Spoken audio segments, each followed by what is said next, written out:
Soy Fernando Díaz Villanueva, hoy es 15 de enero de 2018 y esto es La Contracrónica.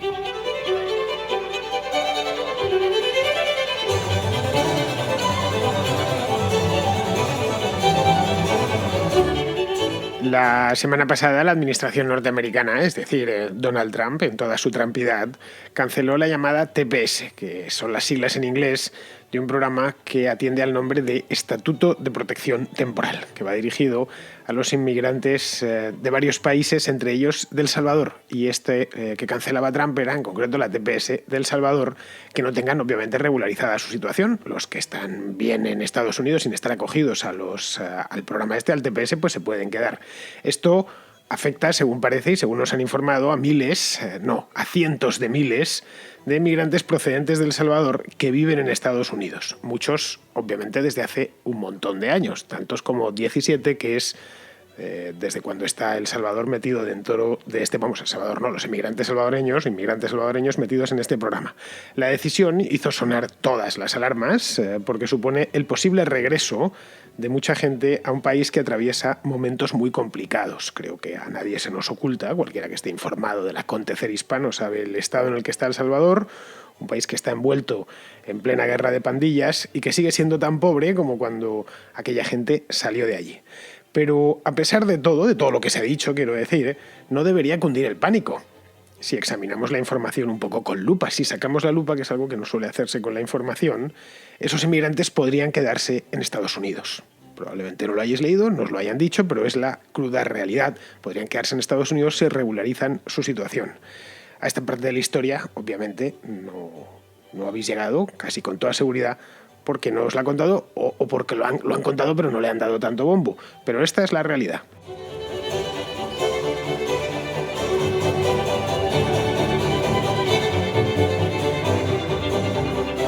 La semana pasada tuvimos dos historias de Trump y la inmigración, que no está nada mal para una sola semana. Las historias de Trump y la inmigración suelen ser un plato bastante común en los medios de comunicación de ambos lados del Atlántico. Pues la semana pasada, para empezar el año, bien, como el desayuno, pues vino muy cargada con dos historias producidas además por el propio Donald Trump. Él tiene, como bien sabemos, una relación como mínimo complicada con los inmigrantes. Parece ser que no le gustan mucho y aprovecha cualquier oportunidad pues para darnos que hablar y darnos que escribir y darnos que escuchar, por lo menos a vosotros, sobre este tema. La primera de estas historias fue esta del TPS de los salvadoreños. Esto lo escuchamos, fue el martes pasado, una cosa así, fue el miércoles pasado concretamente, y fue entonces cuando toda la máquina mediática estaba empezando a movilizarse, estaban ya cargando la artillería, y se llenaban las teles de salvadoreñólogos de ocasiones, gente entendidísima en El Salvador, muchos sin siquiera conocerlo muy a fondo, pero daba igual. Sabéis que las televisiones están sedientas de llevarlo de la última hora, empiezan a llevar especialistas. Pues ya empezó a llenarse, especialmente las cadenas norteamericanas, de expertos en la situación de El Salvador, cuando de pronto saltó la segunda de las historias trampo-inmigracioniles, podríamos llamarla. Fue la de los inmigrantes venidos de, abro comillas, países de mierda, como Haití o como el propio Salvador. Esta fue del viernes pasado, y quizá precisamente por eso de los países de mierda, que es una cosa que llega muy al fondo, pues causó estupor. Y nos ha tenido todo el fin de semana leyendo eso de países de mierda, o en inglés concretamente utilizó la palabra shithole, que vendría a ser pozo de mierda, una cosa así, traducido literalmente al español, que viene a significar exactamente lo mismo. En fin, lo segundo yo creo que no merece mucho comentario. Lo de los países de mierda es la clásica metedura de pata de Donald Trump. No es la primera, por supuesto que no va a ser la única, lo lleva en el carácter.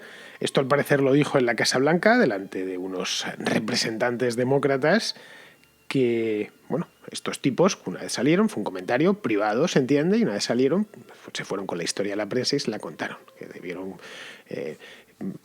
quemarse las manos los directores de los periódicos de tanto frotárselas cuando recibieron la historia contada de boca de un representante demócrata que acababa de escuchar a su excelencia el señor presidente. Eso se fue a toda la prensa, todas las televisiones, salió por internet, nos hemos enterado hasta en el último rincón del mundo. Bien, a estas alturas, estamos ya día 15 de enero, pues un año después de acceder a la presidencia, no creo que sea un secreto para nadie que Donald Trump, como otros muchos estadounidenses, especialmente los que le votan, aborrece a los inmigrantes, no solo a los de El Salvador y a los de Haití, sino a prácticamente todos los inmigrantes, menos hemos descubierto a los de Noruega.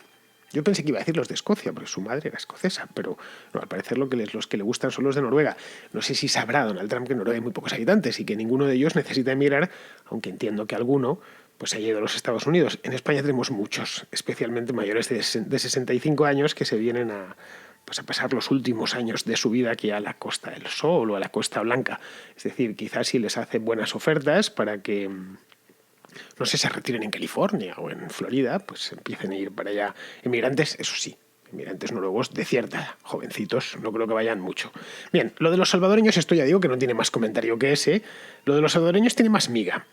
Y de hecho hizo estallar el segundo escándalo, el de los países de mierda, ya que Trump soltó esto de los shithole countries, lo de los países de mierda, cuando esta representación de la Cámara de Representantes, se desplazó hasta la Casa Blanca para hacerle una propuesta sobre los TPS de los salvadoreños. Como había habido un poco de escándalo, se personaron, que se diría en castellano correcto, se personaron, pues fueron en persona y hasta la Casa Blanca, y el despacho Oval le hicieron una propuesta que al parecer, según se desprende de lo que ha dicho la oficina de prensa de la Casa Blanca posteriormente, era muy descabellada, y a este hombre, que se le va la fuerza por la boca, pues dijo aquello, que por qué razón tenían que estar recibiendo inmigrantes de países de mierda. Bien, y ahí se acabó la cosa, es decir, todo se quedó allí, fue a la prensa y después el follón. Hasta el propio Trump se tuvo que disculpar por Twitter. Claro que quizá lo primero antes de nada, porque esto parece ser que se ha informado, obviamente, pero había que bucear un poquillo en la información, que es exactamente en qué consiste un TPS. El otro día la idea era que Trump iba por el artículo 33 a expulsar a todos los salvadoreños de los Estados Unidos, así por las buenas. No exactamente, solo a los que están dentro de este programa. El TPS en cuestión, que como os he dicho al principio en la introducción, es el acrónimo de Estatus de Protección Temporal, así es como se llama, más lo he sacado tal cual de la página web del gobierno de los Estados Unidos. Es un programa que data del año 1990, es decir, que tiene ya 28 años de historia, y fue creado con fines humanitarios para conceder visados temporales de permanencia y de trabajo dentro de los Estados Unidos, del país, a inmigrantes de una serie de países castigados por guerras o por catástrofes naturales. De hecho, si miramos su página web, vemos exactamente cuáles son los países designados y por qué están designados, por qué están donde tienen que estar. Bien, es una especie de estatus de refugiados un poco especial, ¿no?, que se aplica solo a unos países muy concretos, concretamente a 10. He ido a mirarlos, la página web, ya digo, del Departamento de Seguridad Interior, en inglés se llama el Departamento de Homeland Security, algo así que se llama como el Departamento de Interior. Pues en la página del DHS está el estatus, está perfecto español, por supuesto, está toda la información de este programa, y vienen los países que son elegibles. Los países elegibles son hoy por hoy, a día 15 de enero de 2018, son Haití, Honduras, Nepal, Nicaragua, Somalia, Sudán, tanto Sudán del Norte como Sudán del Sur, que son dos países distintos. Sudán del Sur se independizó del Norte hace unos pocos años, Siria, Yemen y, por supuesto, El Salvador. Son esos 10 países. Simplemente es países que han padecido guerras, unos cuantos que hemos podido ver aquí, y en otros casos países que han tenido catástrofes naturales. En la página esta vienen los requisitos y todos los trámites para acceder a este programa, para que cualquier ciudadano de cualquiera de estos 10 países pueda inscribirse dentro de este programa y evitar, entre otras cosas, que le deporten si está indocumentado. El Salvador fue incluido no en el año 1990, sino en el año 2001.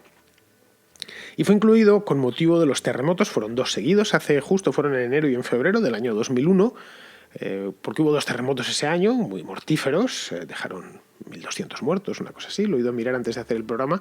Vamos, yo los recuerdo de verlos por la televisión, fue una cosa muy dolorosa.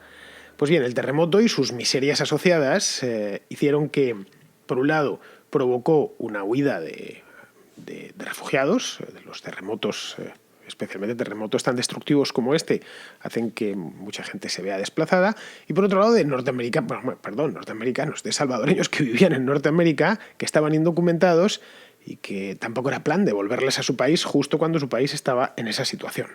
blindarles temporalmente de la deportación hasta que en su país se arreglasen las cosas. Bien, además en Estados Unidos siempre existió, bueno, siempre no, pero desde hace tiempo existe una colonia nutridísima de salvadoreños, especialmente en la zona de Los Ángeles, en el sur de California, pues desde ya hace mucho tiempo, desde los años 80, desde tiempos de la guerrilla, hay salvadoreños allí.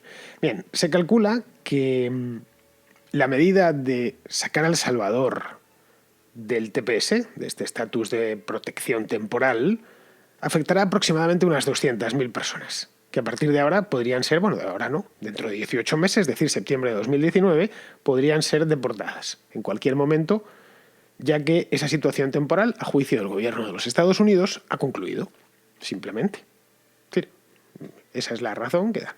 Ha pasado ya, esto pasó hace 2 terremotos, hace 17 años, entonces no tiene ningún sentido mantener a El Salvador dentro de esta lista. Como vemos, han pasado 17 años, desde más de 17 años exactos, desde los terremotos que motivaron la inclusión de El Salvador dentro de la lista. Yo creo que haya puesto colocada cada cosa en su sitio, cada elemento en su sitio, lo vemos claro. Es decir, tiempo, en principio, más que suficiente para que el país se haya reconstruido. Yo creo que 17 años bastan para reconstruirse de cosas mucho peores, qué sé yo, de los bombardeos de la guerra. En Europa en 10 años ya estaba el continente más o menos, bueno, quitando el lado del este tardó unos cuantos más, pero que a los 10 años después de la Guerra Mundial, que había sido bastante peor que un terremoto, el continente Alemania, Francia, el Reino Unido estaban reconstruidas, Bélgica, Holanda, etcétera, los países Italia, los países beligerantes y que habían padecido frentes, etcétera, estaban reconstruidos. Luego, 17 años es tiempo de sobra. Pero también tiempo suficiente, si lo miramos desde el otro lado, desde la óptica del emigrante, para que muchos de los que ya estaban en 2001 o que llegaron con motivo de esto, especialmente los más jóvenes, no tengan más país que los Estados Unidos, sea el único que conocen. Uno que llegase allí con un año, pues hoy es un jovencito de 18 años que si le preguntas, ¿y usted qué es?, que hablará seguramente mejor el inglés que el castellano, y si le preguntas si usted qué es, pues te dirá que es norteamericano, aunque no disponga de la nacionalidad. U otro que llegó, aunque fuese unos años después, que encontró empleo y ya tiene su familia allí, su trabajo, etcétera. Ya tiene su vida hecha en Los Ángeles o donde sea, es decir, dentro de Estados Unidos. Es decir, fue una medida temporal en aquel momento, ya digo, humanitaria, pero que si lo miramos, nos alejamos un poquito, lo primero que nos viene a la cabeza es, caray, fue una medida temporal que no tuvo nada de temporal, a no ser que entendamos por temporalidad casi 20 años.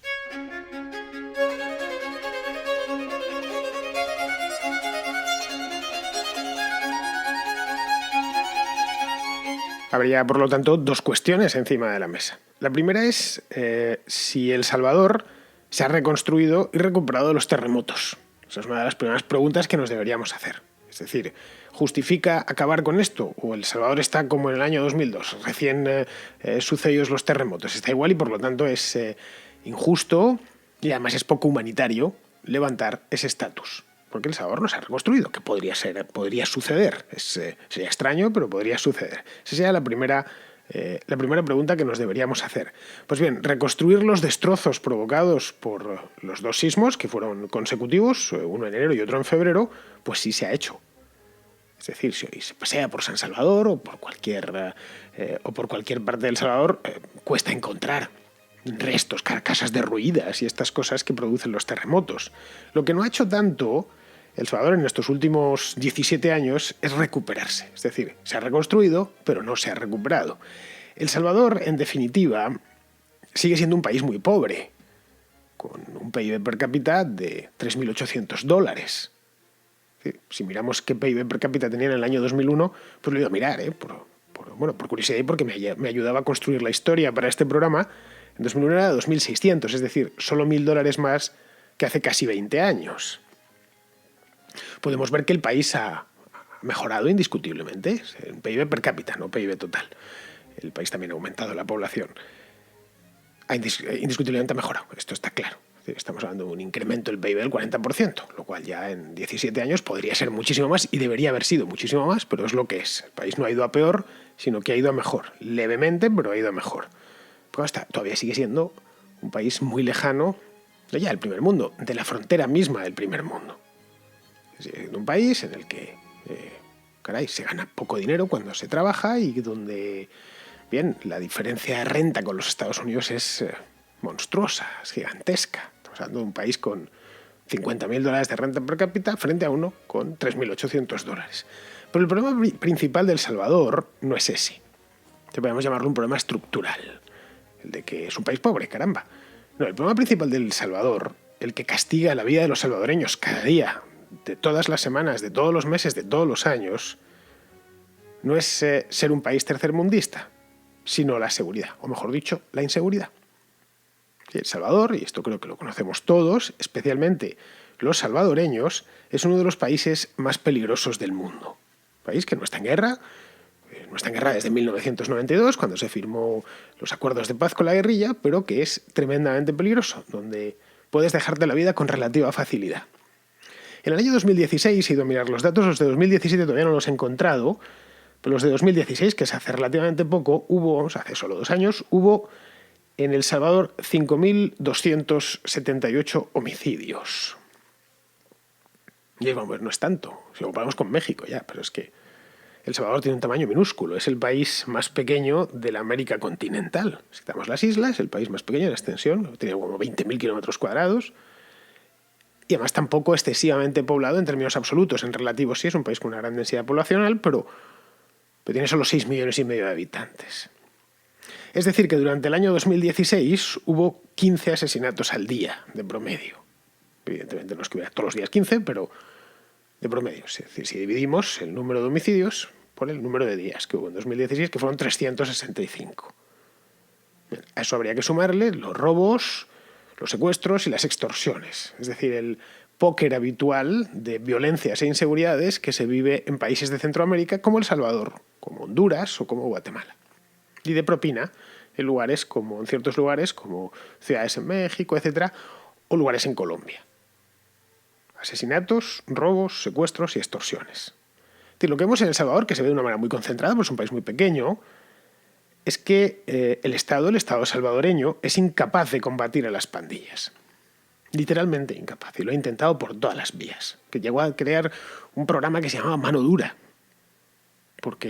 Y se presentó a las elecciones con él. Es que ya al final, pues habrá que ir casi con carros de combate a combatirlos. Y ni siquiera con eso lo consiguió. Es más, yo creo que con la delincuencia y con la violencia no se acaba solo con mano dura. Necesitas mucho más, empezando por el fin de la impunidad. Pero bueno, el programa de hoy no va sobre este asunto. Bien, las dos principales pandillas que hay en El Salvador son las mismas que hay en Guatemala, las mismas que hay en Honduras. Las dos grandes pandillas mundiales son el Barrio 18 y la Mara Salvatrucha. La Mara Salvatrucha, de hecho, se llama Salvatrucha porque su origen es salvadoreño. El salvatrucho es una manera popular de llamar a los salvadoreños. Bien, tanto la Salvatrucha como los del Barrio 18 son dueños absolutos de áreas completas de las ciudades en El Salvador. Áreas en las que imponen literalmente su ley. Caray, en un lugar así nadie invierte. Y son pocos los que se quieren quedar a vivir allí. Y los inmigrantes salvadoreños acogidos al TPS, esos 200.000 de los que habla la prensa, tendrían que volver a ese país, a un lugar peligroso, un lugar que muchos de ellos desconocen y en el que su nivel de vida caería drásticamente. Pasarían de vivir en Los Ángeles a vivir en San Salvador. Con la diferencia de renta, con el mismo trabajo, pues ganas 5 veces menos. Y esto nos lleva directos a la segunda cuestión. Decía antes que tenía 2 cuestiones encima de la mesa. Pues esta sería la segunda. ¿Tienen realmente que regresar a El Salvador todos los que estén acogidos a este programa? O sea, la segunda pregunta, fundamental, por cierto. Pues de la lectura de los documentos del propio DHS estadounidense, lo que se deduce no es exactamente lo contrario, pero no necesariamente tienen que volver todos. En la nota informativa que difundió en perfecto español, por cierto, la tengo delante, la difundió el DHS, tengo delante exactamente la que pasó la Embajada de los Estados Unidos en la ciudad de San Salvador, comunicado de prensa, que difundió el Departamento de Seguridad Interior del gobierno americano. pues les dice, simplemente puntualiza que el TPS se cancelará el 9 de septiembre del año 2019, es decir, 18 meses y contando desde ya, y que los afectados podrían quedarse si durante el tiempo que llevan en Estados Unidos no han adquirido otro estatus migratorio, podrían someterse o verse sometidos a una deportación. Ahora, si han adquirido otro estatus migratorio, es decir, han regularizado su situación, no tienen que temer absolutamente nada. Y este parece ser el caso de muchos de ellos, que viven y trabajan honradamente en el país. El que no lo haya hecho, y bueno, alguno lo habrá hecho, pues el que no lo haya hecho tiene año y medio, tiempo yo creo que más que suficiente, para regularizar su situación. Sí, para empezar con esos trámites para, si está trabajando honradamente y está trabajando legalmente, para conseguir su permiso de trabajo. Es decir, puede ir tramitando todos esos papeles. Tiene tiempo. En fin, todos sabemos que entrar en Estados Unidos quizá es difícil, y lo es, de hecho, especialmente para los inmigrantes que llegan del sur, pero una vez estás dentro la cosa es mucho más sencilla. Eso cualquier tipo que haya emigrado allí te lo dice en primera persona. De hecho, el propio ministro de Exteriores salvadoreño, que se llama Hugo Martínez, hizo lo que no hicieron los periódicos, lo que no hizo la CNN, que fue tranquilizar a sus paisanos informándoles que simplemente tienen que reinscribirse en el programa, todo con mucha tranquilidad, porque hay tiempo de sobra, es decir, esto no está hecho a traición para deportarles mañana ni a finales de mes, reinscribirse en ese programa y solicitar los documentos de autorización de empleo para poder trabajar legalmente hasta que concluya, hasta que sea cancelado definitivamente el TPS en septiembre del año 2019, del próximo año. Os podréis preguntar, yo desde luego me lo pregunté, ¿qué pasará entonces con los que no estén trabajando legalmente? Pues en ese caso podrían ser deportados. Es decir, exactamente lo mismo que en cualquier otro país, incluido naturalmente El Salvador, de donde te expulsan si eres un inmigrante indocumentado. Ya puedes venir de Estados Unidos, de España, de Italia o del Principado de Liechtenstein. Si no tienes los documentos preceptivos para quedarte a trabajar, vivir y trabajar en El Salvador, te echan. Es así, esto sucede en todos los países del mundo. Al final no se sabe cuántos saldrán, esa es la realidad. Ahora que han dado ese número de 200.000, no tenemos ni idea. Es decir, cuántos terminarán siendo deportados. Lo mismo puede ser 1, que pueden ser 10.000, puede ser 50.000, lo desconocemos. Pero el drama no es la deportación en sí, que en el caso de gente indocumentada a los Estados Unidos les asiste el perfecto derecho a deportarlos. Ese no es el drama, vamos, por lo menos yo lo veo así. El drama es que El Salvador es incapaz de salir de un círculo vicioso de subdesarrollo y violencia en el que entró hace ya más de medio siglo y no consigue superarlo. Primero fue la guerrilla y ahora es la pandilla. Pero está en las mismas. Esto evidentemente es historia, o mejor dicho, es materia para otra contracrónica.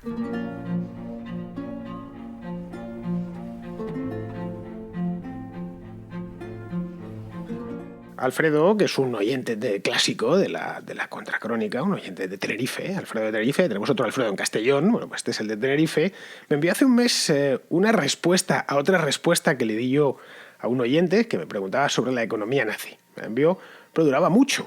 Es decir, es una respuesta muy larga, dura 4 minutos, y la verdad es que ningún día me cabía. Anduve buscando durante el mes pasado a ver qué día podía colocarla de una manera u otra, pero no me entraba. Pues las llamadas ya os tengo dichos, que sea un minuto, porque cuando me la mandáis de 4, pues luego no me cabe. Y me las veo negras para poderlas sacar. La cuestión es que he estado buscando y he pensado, bueno, pues mira, ya la voy a meter porque al final este tema pues se me va a terminar pudriendo ahí en la carpeta de los mensajes. Y bueno, no quiero dejarla pasar, eso por supuesto, porque en este programa, a diferencia de otros en los que colocan un contestador automático con solo las llamadas en las que le dan la razón al presentador, hay unos cuantos que son así, en este programa entran todas las llamadas, incluso las que no me dan la razón o las que directamente me tiran de las orejas. Bien, pues vamos a escuchar a Alfredo. Sé que es muy difícil en unos minutos explicar las diferencias económicas entre nazismo y comunismo, como te preguntó un oyente. Aún más difícil para mí es puntualizar en un minuto y pico los errores, lugares comunes, mitos e incorrecciones de tu respuesta. Lo siento, Fernando. Primero, son 3 periodos claramente separados en la economía alemana, no 2. 1933 al 36, hasta la decisión de ir a la guerra frente al criterio de Fritz-Todt, fundamentalmente. De 1936 Stalingrado, cuando se quiere una victoria rápida, y desde 1943, cuando se produce tarde el intento de armarse en profundidad. Segundo, se te ve el tic ideológico. ¿Es socialdemócrata una economía autárquica, con controles de precios, salarios, cartillas de racionamiento, cupos de materias primas y de producción y distribución comercial y agrícola?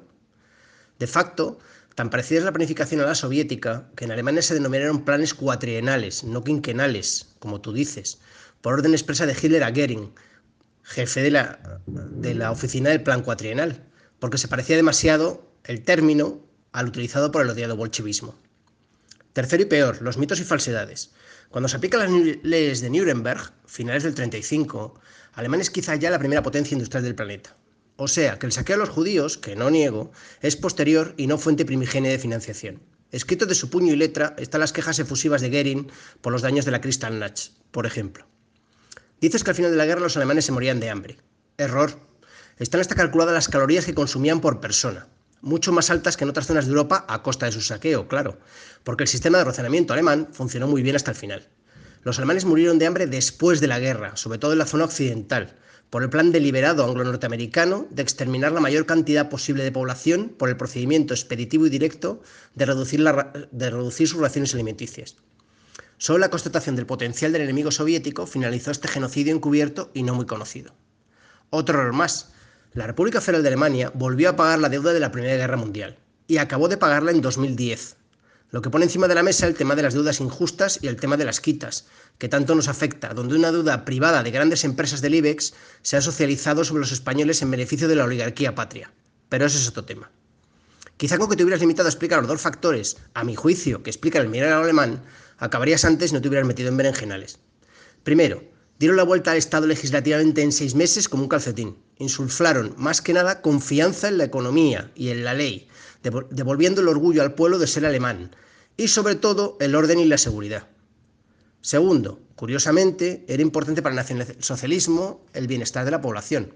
Sí, es una afirmación curiosa cuando metieron a su pueblo en una guerra de aniquilación, pero no era por cuestiones de amor a su población, sino porque su mayor obsesión era que se produjese otra odiada puñalada por la espalda, palabras de Hitler, como la de noviembre de 1918, que según ellos determinó la derrota de Alemania en la Primera Guerra Mundial. Y esta política impidió, por ejemplo, la invitación alemana de la despiadada explotación de los soviéticos sobre su propio pueblo, aunque por otra parte bloqueó el que Alemania movilizase todos sus recursos hasta que ya era demasiado tarde. En esto las democracias aliadas y el despotismo stalinista fueron mucho más eficaces. Aunque llamar las democracias es otro debate. El Imperio Británico era un imperio de explotación colonial puro y duro, con el 80% de súbditos semiesclavos, no ciudadanos, que ni opinaban ni votaban. Y los Estados Unidos practicaban una discriminación brutal contra el 30% de su población, al menos. Y mejor no hablar de Stalin, el demócrata, o el Mao, apoyado fundamentalmente por los Estados Unidos. Quizá como mejor ejemplo de las diferencias entre una economía planificada de propiedad estatal, como la soviética, y otra igual pero con propiedad privada, como la alemana, sea la historia del desarrollo del tanque Panther y las consecuencias tremendas que tuvo para Alemania el que las empresas fueran privadas. Pero me alargo y me vas a cortar. Eso es otra historia. Bueno, Alfredo, pues tomo nota de recibo de lo que me cuentas. No te voy a responder porque no tengo tiempo, porque el programa dura lo que dura y necesitaría mucho tiempo para responderte. Me haría falta, como mínimo, te lo digo ya, no 4 minutos, sino quizá 14 o quizá un programa entero, porque el tema, la verdad es que tiene mucha chicha, es un tema muy enjundioso y que está muy bien, es un gran tema de debate. Así que ahí lo dejo. La pena es que, bueno, tú estés en Tenerife y yo en Madrid, no podamos hacer un programa monográfico sobre este asunto, los dos con el micrófono enfrentados y discutiendo con datos. Muy bien, como verás, a pesar de tus sospechas, no he cortado nada, lo he metido desde el principio al final. En fin, yo soy liberal de ideas y de talante, es decir, soy liberal y me lo creo, y ejerzo de tal. Muy bien, tengo otra respuesta.